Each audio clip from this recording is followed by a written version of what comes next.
पहलगाम पर पहली बार प्रधानमंत्री नरेंद्र मोदी, उनका डायरेक्ट जवाब आया है। 22 अप्रैल को दोपहर करीब 3 बजे 26 लोगों को मार दिया गया। आतंकियों ने नरसंहार कर दिया एक तरीके से। और उसके बाद में लगातार लोगों के जहन में सवाल था कि प्रधानमंत्री क्या बोलते हैं, पहलगाम पर क्या करेंगे, क्या एक्शन लेंगे, पाकिस्तान को किस तरीके का सबक सिखाएंगे, पाकिस्तान पर नरेंद्र मोदी क्या सोचते हैं, क्या एक्शन हो सकता है, पीड़ितों के साथ में कैसे सरकार खड़ी है। ये सारे सवाल लोगों के जहन में थे। नरेंद्र मोदी इससे पहले बिहार रैली में बोले। बिहार रैली में उन्होंने श्रद्धांजलि भी दी, मौन धारण किया, लेकिन फिर भी बहुत सारी बातें स्पष्ट नहीं हो पाई। आज उन्होंने अपनी तरफ से पहलगाम पर अपनी बात रखी है। 3 मिनट तक उन्होंने अपनी बात रखी है। आप एक बार जरा पहले प्रधानमंत्री ने 3 मिनट तक पहलगाम पर जो कहा है उसको सुन लीजिए एक बार। और उसके बाद में कुछ एक ऐसे सवाल है मेरे पास में, कुछ एक ऐसी बातें हैं जो जाहिर सी बात है प्रधानमंत्री को सुननी चाहिए। उनकी बात तो देश सुन रहा है इस वक्त में, टकटकी लगा करके देश प्रधानमंत्री की तरफ, नरेंद्र मोदी की तरफ देख रहा है। लेकिन क्या वो अपने लोगों की तरफ देख रहे हैं? क्या उन भाजपाइयों की तरफ देख रहे हैं जो भाजपाई इस वक्त में सारी सीमाएं पार कर रहे हैं? वो भाजपाई जिन पर काबू पाना बेहद जरूरी है, वो भाजपाई जो लगातार देश को नुकसान पहुंचा रहे हैं, उनको कौन रोकेगा? तो पहले जरा एक बार प्रधानमंत्री का बयान सुन लीजिए और फिर उसके बाद में उस पर बात करेंगे। आज जब मैं आपसे मन की बात कर रहा हूं तो मन में गहरी पीड़ा है। 22 अप्रैल को पहलगाम में हुई आतंकी वारदात ने देश के हर नागरिक को दुख पहुंचाया है। पीड़ित परिवारों के प्रति हर भारतीय के मन में गहरी संवेदना है।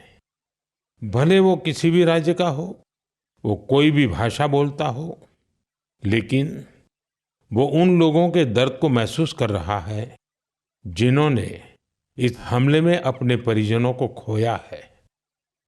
मुझे एहसास है हर भारतीय का खून आतंकी हमले की तस्वीरों को देखकर खौल रहा है। पहलगाम में हुआ ये हमला आतंक के सरपरस्तों की हताशा को दिखाता है, उनकी कायरता को दिखाता है। ऐसे समय में जब कश्मीर में शांति लौट रही थी, स्कूल कॉलेजों में एक वाइब्रेंसी थी, निर्माण कार्यों में अभूतपूर्व गति आई थी, लोकतंत्र मजबूत हो रहा था, पर्यटकों की संख्या में रिकॉर्ड बढ़ोतरी हो रही थी, लोगों की कमाई बढ़ रही थी, युवाओं के लिए नए अवसर तैयार हो रहे थे, देश के दुश्मनों को, जम्मू कश्मीर के दुश्मनों को ये रास नहीं आया। आतंकी और आतंक के आका चाहते हैं कश्मीर फिर से तबाह हो जाए और इसलिए इतनी बड़ी साजिश को अंजाम दिया। आतंकवाद के खिलाफ इस युद्ध में देश की एकता, 140 करोड़ भारतीयों की एकजुटता हमारी सबसे बड़ी ताकत है।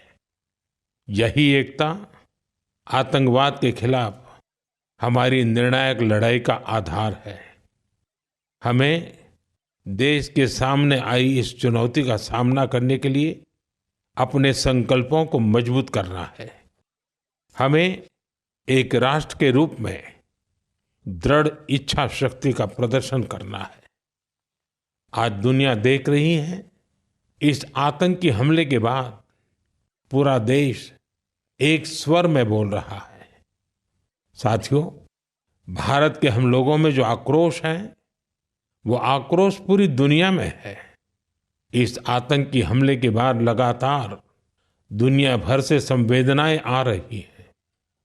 मुझे भी ग्लोबल लीडर्स ने फोन किए हैं, पत्र लिखे हैं, संदेश भेजे हैं। इस जघन्य तरीके से किए गए आतंकी हमले की सबने कठोर निंदा की है। उन्होंने मृतकों के परिवारजनों के प्रति संवेदनाएं प्रकट की है। पूरा विश्व आतंकवाद के खिलाफ हमारी लड़ाई में 140 करोड़ भारतीयों के साथ खड़ा है। मैं पीड़ित परिवारों को फिर भरोसा देता हूं, उन्हें न्याय मिलेगा, न्याय मिलकर रहेगा। इस हमले के दोषियों और साजिश रचने वालों को कठोरतम जवाब दिया जाएगा। देखिए, नरेंद्र मोदी जी ने, प्रधानमंत्री ने आज जो बात कही उसमें उन्होंने पाकिस्तान का नाम लिए बिना कहा कि जवाब दिया जाएगा। अब ये जवाब दिया जाएगा, किस तरीके से जवाब होगा, कैसा जवाब होगा, जाहिर सी बात है अभी फिलहाल के लिए हमें कम से कम ये उम्मीद नहीं करनी चाहिए कि कोई भी सरकार हो, कोई भी पार्टी हो, कोई भी नेता हो, वो इतनी बड़ी घटना के बाद में, और जाहिर सी बात है कोई जवाब देना होता है तो उसके बारे में स्पष्टीकरण नहीं देता है और देना भी नहीं चाहिए। लेकिन देश अब उनके जवाब का इंतजार करेगा। आज उन्होंने कहा है जवाब दिया जाएगा, तो जवाब कैसा होगा, किस तरीके का होगा, इस बारे में लोग जो है वो इंतजार करेंगे और मुझे लगता है इंतजार करना भी चाहिए। हम सबसे पहले भारतीय हैं। किसी नेता को आप पसंद करेंगे नहीं करेंगे, किसी पार्टी को पसंद करेंगे नहीं करेंगे, आप उसकी सरकार अच्छी लगती है बुरी लगती है, सारे सवाल बाद में है। पहले देश है, और देश में इस वक्त में जो सरकार है, जो सिस्टम है, जो शासन है, जो प्रशासन है, उसी के तहत कार्रवाई होनी है और उसी को कार्रवाई करनी है और उसको कार्रवाई में दिखाना है, बताना है कि क्या वाकई पहलगाम में जो कुछ हुआ है उसका माकूल जवाब पाकिस्तान को दिया जाए। वो कैसे होगा, किस तरीके से होगा, ये समय पर छोड़ दीजिए, उस पर नहीं जो है वो ज्यादा खींचतान करनी चाहिए। लेकिन प्रधानमंत्री जी, मैं कुछ आपको वीडियो दिखाना चाहता हूं, कैसे जो है वो पूरे देश के ताने बाने को बखेरने की कोशिश हो रही है, पूरे देश के ताने बाने को डिस्टर्ब करने की कोशिश हो रही है। ये सच्चाई है और इस चीज को मैं पहले दिन से कह रहा हूं कि पहलगाम में जो कुछ हुआ उसको कोई जस्टिफाई नहीं कर सकता और उससे ज्यादा दर्दनाक कुछ नहीं हो सकता है। और उसमें जिस तरीके से उन दरिंदों ने, उन आतंकियों ने जो बेरहमी दिखाई है, उन पर जवाब होना चाहिए। उन्होंने जिस प्रकार से धर्म पूछ करके लोगों को मारा, उनका जो प्रोपेगेंडा है, उनकी साजिश है, वो साजिश देश को समझनी चाहिए। ये मैं पहले दिन से कह रहा हूं। अब उसके बाद में देखिए जरा क्या हो रहा है। जगह जगह पर कुछ तस्वीर देख लीजिए, तस्वीर देखिए आप। ये तस्वीर निकल करके आई है हरियाणा से। हरियाणा के अंदर किस तरीके से गरीब ठेले वाले को मुस्लिम के नाम पर आप तोड़ रहे हैं, फोड़ रहे हैं, ये आप करेंगे। हरियाणा में भाजपा की डबल इंजन की सरकार है और वहां पर इस तरह का काम हो रहा है, इस तरह से तोड़फोड़ की जा रही है।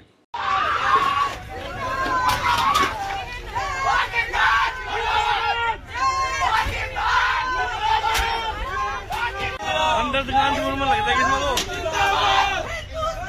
जिंदाबाद मुर्दाबाद मुर्दाबाद मुर्दाबाद।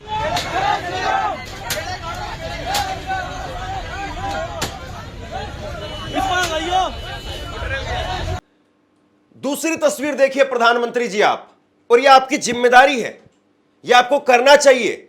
आप पाकिस्तान को जवाब देंगे, कब देंगे, कैसे देंगे, वो आपका अपना जो है वो क्राइटेरिया होगा कि आप किस तरीके से जवाब देना चाहते हैं। लेकिन आपको इन भाजपा नेताओं को जवाब देने से कौन रोक रहा है? ये भाजपा के एक विधायक देखिए आप, जयपुर से भाजपा के विधायक हैं बालमुकुंद, और वो जामा मस्जिद की सीढ़ियों पर चढ़ गए। जामा मस्जिद की सीढ़ियों पर चढ़ करके वहां पर पोस्टर चिपकाने लगे, और पोस्टर पर क्या लिखा हुआ था? पाकिस्तान मुर्दाबाद, ये वो फला फला। आप क्या करना चाहते हैं साहब? आपकी जो छिछोरी राजनीति है, ये अपने आप में भगवा कपड़ा जरूर पहनते हैं, लेकिन ऐसा लगता नहीं है कि कोई भगवा का कोई सम्मान ये करते हो। आप अपनी राजनीति के लिए कोई और दिन चुनिए, कोई और जगह चुनिए। आज देश जिस मुआयने पर खड़ा है, ऐसे में शोभा नहीं देता आपको, शर्म आनी चाहिए आपको, और बाद में फिर माफी मांगने लगे। सुनिए जरा एक बार इनकी माफी। तो अगर किसी को लगता है फिर भी कि ऐसा लिखने से, ऐसा बोलने से वहां पर किसी को अगर कोई दुख हुआ है, तो उसके लिए खेद है, क्योंकि इस समय हम सबको साथ खड़े रहना है और मोदी जी के फैसले के साथ रहना है और पाकिस्तान को और आतंकवाद को मुंह तोड़ आप उनको जवाब देना है। इसमें आप सब, हम सब एक साथ दें एक दूसरे का और सरकार के साथ रहें। दूसरा, इन्हीं ने कहा है कि बाजार बंद करें, जयपुर बंद करें, ये बंद करें, हिंदुस्तान, किसी को कुछ बंद नहीं करना। आपके मेरे व्यापार बंद करने से किसको फायदा होना है? नुकसान सरकार को होना है, नुकसान व्यापारी को होना है। हम क्यों बंद करेंगे अपना व्यापार? हम अपना कोई व्यापार बंद नहीं करेंगे, हमें कोई जयपुर बंद नहीं करेंगे। इस प्रकार की कोई अफवाहों में हमें सब खुला रखना है, निडर होकर जीना है और हमेशा आतंकवाद के खिलाफ बोलना है, आतंकवाद के खिलाफ हमें सबको साथ में खड़े रहना है। मेरा आपसे यही अनुरोध और अपील है, किसी प्रकार की कोई अफवाहों में ना आए। सामूहिक, क्या हिंदू, क्या मुस्लिम, क्या अन्य सारी जाति पंथ के लोग एक रहें, क्योंकि उन्होंने अपना जाति धर्म पूछकर ऐसा किया क्योंकि वो चाहते थे कि देश में किसी प्रकार से माहौल खराब हो। यहाँ ये षड्यंत्र रचने की साजिश थी आतंकवादियों की। इसलिए आपको हमको षड्यंत्र को समझना है और सबको एक आवाज में, एक आवाज बुलंद करके आतंकवाद समाप्त हो, इसके लिए एक साथ खड़े रहना है। मेरी आपसे यही अपील है। और किसी भी व्यक्ति को, किसी धर्म, किसी जाति विशेष वर्ग को कोई आहत करना मेरा कतई उद्देश्य नहीं था।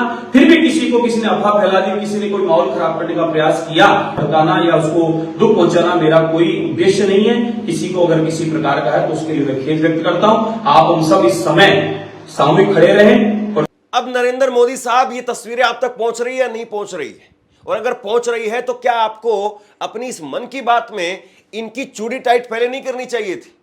इनको संदेश नहीं देना चाहिए था कि हमें देश में हिंदू मुसलमान की एकता को नहीं तोड़, बिल्कुल भी तिनके भर भी जो है उसमें दरार नहीं आनी चाहिए, वरना हम घर की लड़ाई घर में पहले हार जाएंगे। बॉर्डर की लड़ाई बॉर्डर पर होगी, वो बाद में होगी, लेकिन घर की लड़ाई अगर हम पहले हार गए तो बॉर्डर की लड़ाई नहीं जीत पाएंगे। हमें पहले अपना घर मजबूत करना है, फिर बॉर्डर पर हमारे ही घर के लोग छाती से छाती अड़ा देंगे, कंधे से कंधा भिड़ा देंगे और फिर खड़े हो जाएंगे लोग वहां पर। तो ये असल जो बात है वो भाजपा को या भाजपा के लोगों को समझनी चाहिए। कांग्रेस ने इसको लेकर के जबरदस्त तरीके से वहां पर विरोध किया है और कांग्रेस के नेता विधायक जयपुर से वो क्या कह रहे हैं, रफीक खान, सुनिए।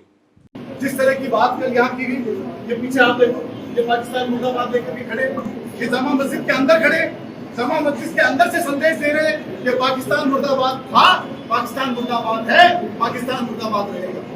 पाकिस्तान जिस दिन आजादी मिली, इस देश के मुसलमानों ने उसी दिन पाकिस्तान को टुकरा दिया। आज कोई नई बात है, उसी दिन टुकरा चुके हम। कल जिस तरीके से जयपुर के बीजेपी के विधायक एक यात्रा का नाम लेकर के लोगों के बीच में जाते हैं और जाते जाते उनका रुख नारों के साथ में जामा मस्जिद की तरफ आप नारे लगाते जामा मस्जिद के अंदर चढ़ जाते। जामा मस्जिद वो स्थान है जो हर शहर में एक जामा मस्जिद होती है और जिसकी एक आवाज पे हमारे ईद की नमाज होती है, बकरीद की नमाज होती है, धार्मिक गाइडेंस मिलती है, रिलीजियस गाइडेंस मिलती है। तो किसकी आवाज माने? हम इंतजार करते हैं कि जामा मस्जिद से आवाज आएगी और उसको पूरा शहर मानेगा। और वहां आप आकर के अंदर घुस के और वहां बेइज्जती करते हो और वहां सीढ़ियों पे आकर के लाते लगाते हो, पाँव लगाते हो, जूते लेके चढ़ जाते हो। दरगाह पर, मस्जिद परिसर में घुसने की जरूरत नहीं थी। आप मैसेज को गर्दन करना चाहते हैं, आप करते हैं, हमें भी साथ देते, बुलाते हमको, हम साथ जाते होंगे। इसमें कोई परहेज थोड़ी था। हमने दिन में आप में से मीडिया के कुछ साथी। एक और वीडियो है मेरे पास में और वो वीडियो मुझे लगता है कि प्रधानमंत्री को भी देखनी चाहिए, उनके नेताओं को देखनी चाहिए। एक युवक बता रहा है कि मेरी बीबी के कपड़े फट गए तो कश्मीरी मुस्लिम ने अपना कुर्ता दे दिया। अब इससे बड़ी बात और क्या हो सकती है? जब आप भागने लगे, तकरीबन वो जहाँ पे जिस वक्त में तकरीबन 10, 12, 14 किलोमीटर दूर है वो जगह, वहां से जब आप निकले थे तो उस वक्त में कैसे जो सिर्फ और सिर्फ क्या नजाकत ने ही हेल्प करी है और भी जितने वो कश्मीरी लोग थे, वो लोग भी जो जिनके साथ सैलानी आए, जिनके साथ जो टूरिस्ट आए थे, उनकी वो हेल्प कर रहे थे।